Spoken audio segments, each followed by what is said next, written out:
Welcome to the DJing Dad podcast, where weddings, music, and real life meet. I'm your host, DJ Jtorcher. Every week, I'm going to share tips, strategies, and stories and behind the booth insights to help DJs, couples, and wedding creatives create the most unforgettable celebrations. Let's get into it. First of all, welcome you guys in. Thank you guys for joining me. So excited to be here. So excited to share all this knowledge and just help everybody get better. I started 25 plus years ago. I was about 12 years old when I started. Just had the love for music. I could play a few different instruments beforehand. So music theory was already there when I started DJing, which actually helped the process a lot better. I grew into it and always wanted to be a DJ. Started out doing like backyard parties and tapes, and CDs and records, like carrying crates of records, those heavy records. I mean, it was something. I don't miss carrying the records, but I do miss carrying the records at the same time. Some of the older guys will understand, the guys that's been around for a while. Nothing like that feel. But yeah, I started doing that. Then from then on, I did a lot of different things in music industry, DJ wise, working with artists and different producers and different record labels and just kind of everything under the sun, tours. I just was having fun with it at a young age and truly enjoyed it. Then I got the opportunity to get on cruise ships and travel the world and be international and see a lot of different things and DJ in a lot of different places. So it's been fun. And then my son came along. Once my son came along, that kind of changed everything. I had to rethink how I was doing things as not just a DJ, but a father. So I decided, well, it's time to kind of shift from the club atmosphere to something a little more stable. And I went back into the wedding industry. And at first I was kind of like, man, I don't know about this. And now I wouldn't trade it for the world. I love doing these weddings and corporate events, private events. I miss the club atmosphere, but there's things about the club I do not miss. So with that being said, went ahead and started the business with my partner, DJ Jamal. We started Kreation DJs, which actually was already something we had already started. It was a record coalition before it was a DJ company, and we're trying to come up with a name, trying to figure it out. And I said, we already got a name and we already had a logo and we went with it and it was clean and it worked out great. It worked out very well. So that was, the start of Kreation DJs, the start of being an entrepreneur and jumping into the wedding field, and it's fun. I love it. DJing a wedding almost every weekend. We do 50 to 75 events a year. And we're scaling it up now, and it has been an amazing ride. And there's a lot of things in the wedding industry that I've seen, good, bad, and some inspiring ones too. Let's start with some of the good stuff. There's some great DJs in the wedding industry. I mean, some phenomenal DJs. And a lot of them came from a club style background. And a lot of us club DJs are transitioning over to being wedding DJs just because there's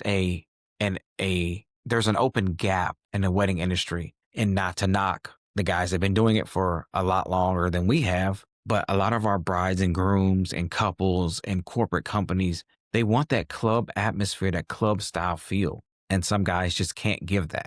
So with that being said, a lot of us have started converting over. And that is one of our biggest, selling points. One of our biggest questions bride asks us, like, do you guys mix? What type of mixing do you do? Do you do mashups? Do you do your own edits? And that's something that's coming very, very well known in the wedding industry. So it's, weddings are turning into clubs. I mean, that's what we do. We turn your wedding reception into a club and just give you the most phenomenal night that we can, But there's also a lot of bad things going on in the industry. A lot of bad things. I've seen a lot of scams, and not just people trying to scam the DJs. I've seen DJs scamming couples and companies, and it makes it harder for everybody else, for a couple to trust you to spend that type of money, or a company. And then I've heard of them ghosting them, collecting the money and not showing up.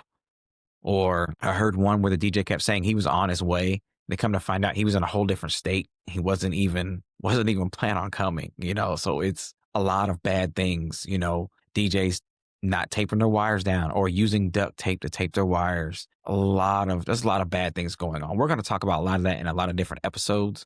There's a lot I want to unpack. But there's also a lot of inspiring things in the wedding industry. And I'm going to give some honorable mentions to some people out here that have inspired me as far as in the wedding industry side.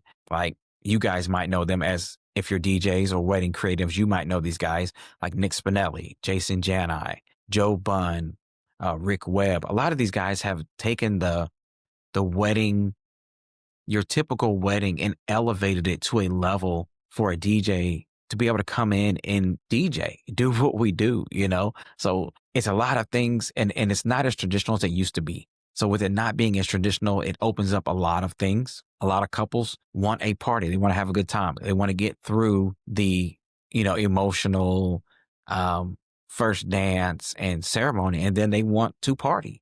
And that's where a lot of us guys come in. A lot of these guys are on the East Coast. They are the innovators. I will say it. They are the innovators. They are doing things way before we are. I'm in the Midwest, and they are doing things way before we are. And I look to inspire things from them. How can it work in my market? Like, they do something different from us. They do a dinner dance set.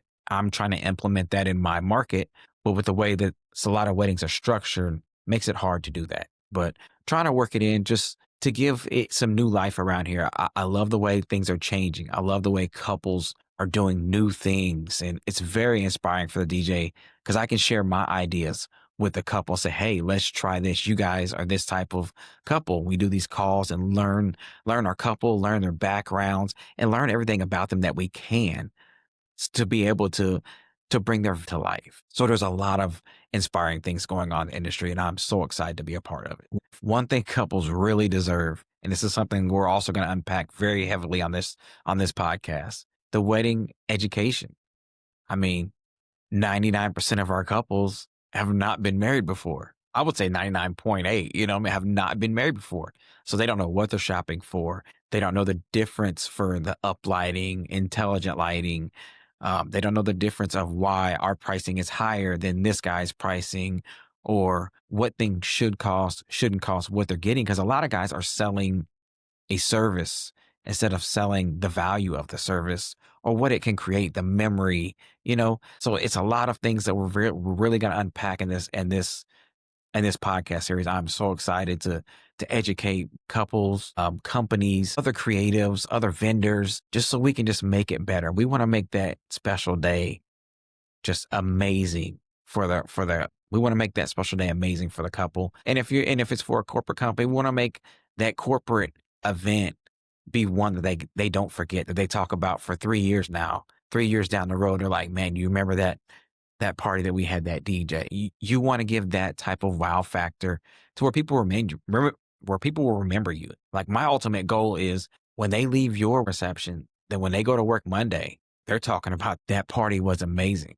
Well, you want them talking about the party and how amazing it was. It was a great night to remember. You want to create those memories. And a lot of the DJs, we need a better community and not competition. I don't look at other companies as competition, because I want to help them. If I can help them in any way, it makes the industry better. It makes that couple's day better. It makes that private event better. So the ultimate goal is to help each other, build each other up, because the more we build each other up, the better the industry is, the better we provide services for our clients. So it's not all about competition. Like, there's a couple DJ companies we work with. One in particular is Wedding Crash Kings. Our services are similar. Our prices are similar. What we provide is similar. So we bounce gigs back and forth. If we can't do it, we pass it to them. If they can't do it, they call us. And they know that couple is going to get the service they deserve and the service that they want. And that's the biggest thing, is providing a great service for our couples, our private events, our corporate companies. And it takes us being a community and not a competitor. I've had couples say, yeah, I spoke to your competitor. I don't have a competitor. We respect everyone in the industry, because we feel it as a community. Like, if we can help them to be better, we want to help them to be better, but they also have to allow other DJs to help them be better. We have to allow the DJs to help us be better. I ask all the time, what can we do better? I ask venues and coordinators, like, hey, did you see something wrong? Is there something I can improve on? I've even had another DJ friend of mine, his name is Rob from Bright Night Entertainment. He came and shadowed me, and then I went and shadowed him. Well, our styles are completely different. So we wanted to learn from each other. Like, he's better on the hosting and emceeing. So I wanted to up my MC skills and hosting. So I went and shadowed him. He shadowed me. I asked him questions after I did things, and he gave me insight. He wanted to learn more on the mixing side. So he's seen me mix. I showed him a few tips. So that actually made it better for our clientele. And the biggest thing is we're both on one of the same vendor lists. So for that venue, it makes it even better experience no matter which one of us are chosen or anything like that. So you want to continue to give value and create things, but you also want to share it. You don't want to hide it because it's just gonna make you seem like an asshole. You know what I'm saying? You want to be the go-to guy for help. Like I watch a ton of YouTube videos of a lot of different DJs to try to learn different things. How can I implement this into what I do? Or, oh, that was cool. Let's try something like this in my area. Like we have to continue to learn from each other and continue to evolve. Like we don't need this competitive nature in the wedding industry. I mean, that's for nightclubs. I mean, but at the same time, the DJ community, we have egos. A lot of us have egos. And the hardest thing is to let down your ego to help another DJ or for let another DJ help you. And so at the end of the day, we have to come together to make our services much better, to service our clientele, to service corporate companies, just to make the DJ industry better because it's a lot of DJs now. And there's nothing wrong with that. That's great. I love seeing young new DJs, but we have to educate them. But they also have to want to receive what we give. So in future upcoming episodes, we're going to do a segment called Ask the DJ. So leave your comments, questions down below, and let's talk about it. I would love to answer questions. I can't wait to hear what people have to say. And everybody's gonna have a different opinion, and that's what this is about. Thanks for joining me today on the DJing Dad podcast. If you're a wedding couple planning your wedding or a DJ just looking to level up your business, follow, subscribe, and share this episode. And if you want help creating an unforgettable reception, go to www.kreationdjs.com. We would love to make your vision come true. Let's make your night unforgettable.